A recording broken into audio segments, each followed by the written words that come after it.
Сәлем достар, сіздермен бірге ерге. Бүгін мен сіздерге теңіз жануарлары медуза туралы айтып беремін. Олай болса, видеоны соңына дейін қараңыздар.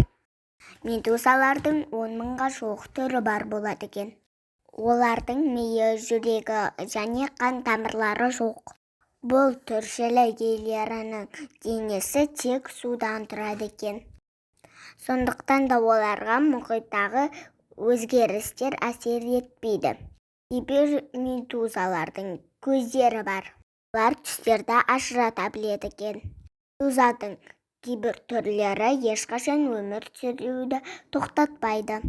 Олар циклі біткен соң теңіз түбінде полипке айналып, қайта медуза болып өмір сүргенді жалғастыра береді. Олардың түрлері қауіпсіз, сүйкімді көрінгенімен, адам үшін ауыр жағдайлар тудыруы мүмкін. Медузалар кішкентай балықтармен, шаяндармен қоректенеді.